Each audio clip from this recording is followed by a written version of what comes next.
How the devil! After my last video I got to thinking about Fractured Space, some of the stuff that really appeals to me in the game, how it currently stands, and how I'd like to see it develop as a player. Footage in the background isn't really relevant for the things I wanted to discuss today. I just threw it up so you got something pretty to look at while I talk. Firstly, I appreciate a lot of what I'm going to cover is most likely going to have been covered in forum posts and other videos. However, this is my take and I've decided to do it here, as written word can be so cold and easily misinterpreted. There are a number of things I found appealing in Fractured Space, but one of my most favourite things, if not my favourite thing, has to be unit collision and blocking. Now I appreciate in some areas of the map there are dead spots which of collision you can't see. We all know about those particular space potatoes, however I'm talking about ship to ship interaction here. I've played a lot of different MOBAs, and one of the things that always bugged me was the inability to block shots that aren't skill shots. In Fractured Space, practically everything is a skill shot, even down to homing missiles, all of which can be blocked to some extent or another by a player or terrain. I've never understood in other MOBAs how a support is supposed to body block for its carry when the enemy team can just shoot past him. Fractured Space has turned this on its head for me. I love the power trip I get from firmly placing my brawler between my vet and an enemy ship, or better still, when you get engaged on by two opponent ships and you place yourself to block the shots from the second ship using the first one as a barrier. It's this subtlety that really distinguishes Fractured Space for me, and it's such a small thing on the surface. Couple this with being able to pin other ships in place by flying into them allows for a lot more depth of play. Now, personally, I'd like to see some stuff added to the game. There's obviously the draft mode, the rank system, and I'd also like it so that you can't see your opponent's pick at the beginning of the match, so people aren't trying to constantly second guess each other. There are a couple of other things I'd also like to see added though. There are some really interesting skills and crew members available, however, we as players have to pick the most optimum builds. I'd like to see a pre-game loadout selection option. You'd set them up in the hangar before match, but it allows you to swap out your skills. I think it'd open up the door for a lot of other setups. Putting this into a scenario, you join a match, the lobby fills, each team's given 30 seconds to pick a composition. At this point neither team can see their opponent's picks. After the 30 seconds the teams are revealed to each other. They're then given a further 15 seconds to pick their skill sets and crews for their ships. This would stop the counterpick issue while simultaneously giving the opportunity to use some of the other setups. I'd also quite like to see a post-game stat screen. It's nice not having to worry about people holding back in order to try and get that last hit for the takedown, but at the same time players could do with the ability to see how much of what they did in a match in order to see how they can improve. And in some cases it might make some players reevaluate how much they contribute to a match. Personally, I'd love to see how well I did in a match compared to my last match. That way, if I'm not improving, I can try and figure out why that is. I'm aware of a custom UI in the community, which gives you additional tactical information. I haven't tried it myself, but I have checked it out. I like the concept. Being as this is a futuristic game, what I'd like to see is a tactical overlay that gives you a readout on your current armor state, as well as that of your current target. I like the visual prompts, but sometimes it'd be nicer to have something a little clearer in the heat of a brawl. It could be set to toggle, allowing players to decide if they want it on or not. It could also have a translucency scale, so it doesn't clutter the UI. This would allow you to assess targets quickly, based not just on current health, but also armor state. And I don't think in, dare I use the word, realism terms, it would be too much of a logical stretch. I've recently had this conversation a number of times. I personally wouldn't like to see an achievement system implemented in Fractured Space. I think it'd be murder on gameplay. I could just picture someone waiting for a teammate to die to get an Avenger award, or someone trying to get kills by suiciding and exploding next to someone to get a revenge kill award. I've seen a number of other MOBAs try to incorporate achievement systems into their game. I think it'd kill a lot of the gameplay and cause a lot of rage. I also wanted to address the experience and reward system.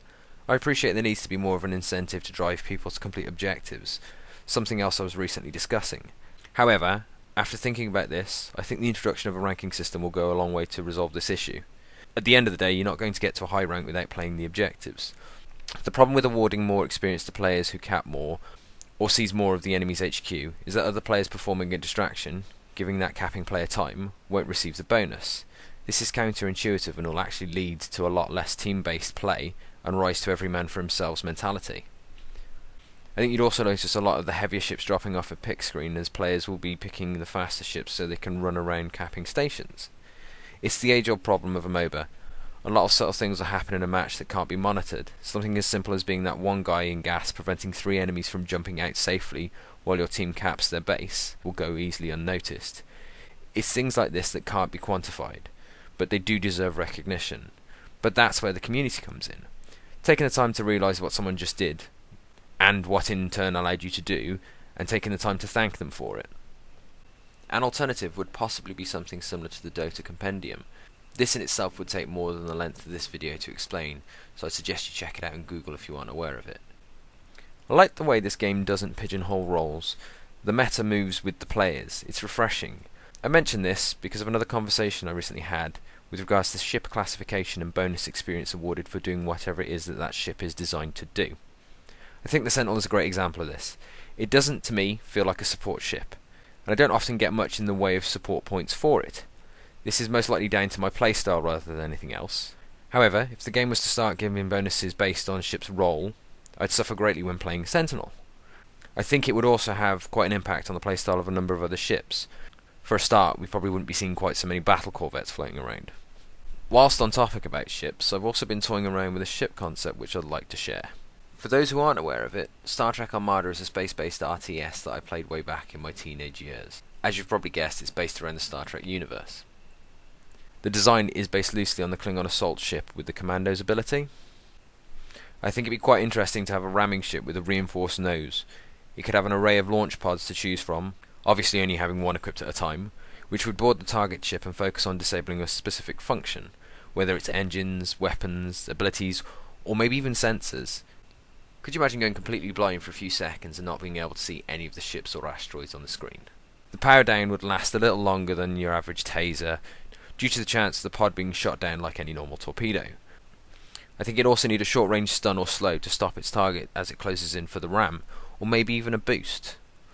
The last thing I wanted to cover was something that Protagonist, the Edge Case Community Director, for those of you who don't know who he is, recently mentioned in a video. The divide between newer players and veterans. I was quite lucky when joining Fractured Space. I fell in with an organised group who trained me up. A lot of people aren't so lucky, and I think it's going to hinder the game's growth as the divide between the vets and the newcomers grows ever larger. Now, I've started streaming Fractured Space most evenings on Twitch, usually aiming to start between 10 and 11 GMT and finishing between 1 and 2 in the morning. I mention this because I want to invite all new players and anyone else who fancies it to come along to my stream. Come, ask questions or even give advice. If I don't know the answers to your questions, chances are there's someone in the TeamSpeak that does. It can be hard and even sometimes infuriating for the veteran players to explain in side chat what to do whilst playing the game, and I can see why. Fractured Space requires both hands. You can't stop to type or it's going to get you dead.